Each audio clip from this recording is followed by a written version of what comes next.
this current government is completely failed on all fronts, economic front, constitutional front, हर front के ऊपर तो ये कंप्लीट फेल हो चुके हैं।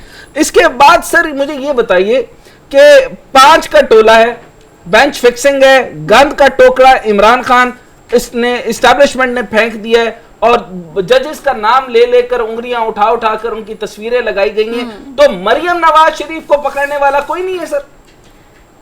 देखिए, मैं उसका कुछ नहीं कहता, वो खातून है जी, उसके बारे में मैं कुछ नहीं कहता। मैं कहता हूं कि अगर जजेस ने, अगर सुप्रीम कोर्ट ने इसका नोटिस ना लिया सर, तो मैं ये समझ रहा हूं कि कल को हर चौराहे के ऊपर अगर मेरे हक में केस होगा तो मैं जो है वो तालियां बजानी शुरू कर दूंगा। मेरे खिलाफ आएगा तो मैं भी देखूंगा कि कौन सा सबसे बड़ा चौक है जिसमें खड़े होकर मैं इनको बुरा भला कहूँ। आज तक पाकिस्तान की तारीख में ये नहीं देखा था। अदलिया पर हमला हो गया जी, ब्रीफ केसेस जो है वो में पैसे बांटे गए, ये हम सब ने अपनी आंखों से देखा था। पर ऐसे नहीं देखा था कि गुजरावाला के ग्राउंड में आप पब्लिक मीटिंग कर रहे हो और पुलिसमैन को बुरा भला कह रहे हो। आप जलसी के अंदर खड़े होकर आप सुप्रीम कोर्ट के 2 सिटिंग जजेस ने आगे चलकर, एक ने तो अभी चीफ जस्टिस बनना है चंद सालों के बाद, आप उनको बुरा भला कह रहे हो, उनका नाम ले लेकर, उनकी तस्वीरें दिखाकर। इससे ज्यादा आप कितना कोशिश कर सकते हैं? यानी आप सर ये समझ लें कि आला अदलिया हो और पिछले जितने चीफ जस्टिस भी गुजरे हों, उन लोगों ने अदालत यानी फैसले किए हैं, आप फैसलों की धज्जियां उड़ा रहे हैं, अदालत पे आप जो है वो सवाल उठा रहे हैं, यानी आप उनकी ताजीम और तकरीम जो है वो आपने बिल्कुल पांव के नीचे रख दी। तो इसके ऊपर कौन फैसला करेगा और कितनी जल्दी डिसीजन इसका लेना चाहिए? आपको क्या लगता है सर कि नवाज शरीफ के नक्शे कदम पर is she carrying the same legacy of Nawaz Sharif? देखें, बात बड़ी छोटी सी है, लेगेसी की बात नहीं है। इनमें जुर्रत नहीं है कि किसी, कल इन्होंने देखे एक रिटायर्ड जनरल जो है उनके बारे में इन्होंने बात की सर। जब वो बैठे हुए थे तो इनका मुंह नहीं खुलता था। जब इन्होंने बाहर जाना था ये उनकी मिन्नतें करते थे कि हमारी रिपोर्ट जो है वो इस तरह की बनवा दें, हमें 50 रुपए के स्टैम्प पेपर में बाहर भेज दें। आज उनका तस्वीरें दिखा रहे हैं। जब जनरल बाजवा सिटिंग थे, इसाक डार को लाने में, इनको लाकर इनके केसेस खत्म करवाने में, उस वक्त वो थे आर्मी चीफ जो इनके मौसन है, आज उनको ये बुरा भला कह रहे हैं।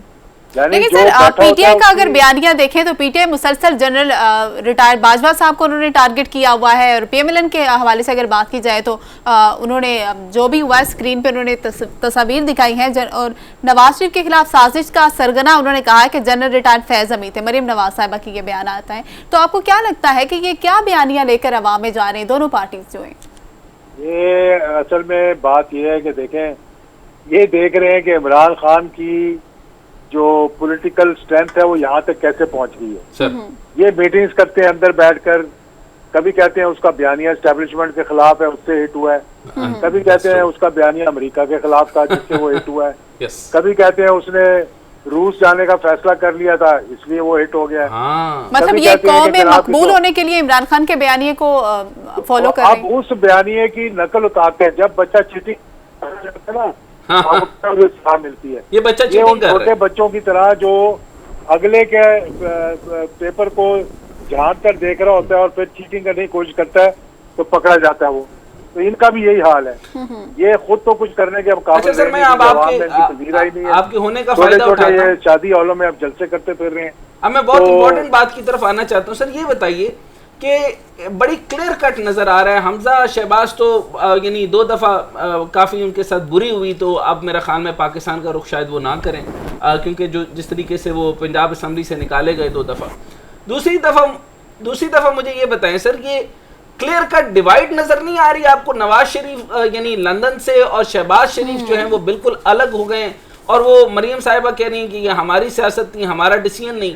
और नून लीग जो है वो सियासत में यानी इलेक्शंस के लिए बड़ी पॉजिटिव है और वो इलेक्शंस में बिल्कुल पार्टिसिपेट करना चाहती है। तो इस डिवीजन को आप किस तरह देख रहे हैं सर? डिवीजन ये है कि जो अपने ही भाई को या चचा को कहे कि इसकी मेरी हुकूमत नहीं है, जो उसी हुकूमत से प्रोटोकॉल ले रहा हो, तो उसी हुकूमत से आगे पीछे मतलब पुलिस की एक लश्कर लेकर जा रहा हो जी सर, और जो खुद भी कहे कि ये मेरी हुकूमत नहीं है, हमारी हुकूमत शुरू होगी जब हमारे अब्बा जान वापस आएंगे, तो फिर अल्लाह ही रहम करे इन पे। अब मैं क्या कह सकता हूँ उनके बारे में। अच्छा, अब second last question to you sir, ये बताइए कि ये जो 9 रुकनी बेंच बना है, इनके बारे में आपने यकीनन सुन लिया होगा। इनकी अपनी अपनी राय इस टाइम पे चल रही है, इस्तदलाल चल रहा है, प्ली चल रही है, मुख्तलिफ एडवोकेसीज चल रही हैं। आपको क्या लगता है क्या तय होगा और क्या करना चाहिए? ये सुमोटो जो एक्शन है ये एक अच्छी राय है? और उसके बाद साथ में ये भी बता दीजिएगा कि आरिफ अलवी साहब का जो है वो जो यानी इलेक्शन करवाने का मुतालबा है और या हुक्म है, ये आईनी है या नहीं है? 57(1) सेक्शन सर।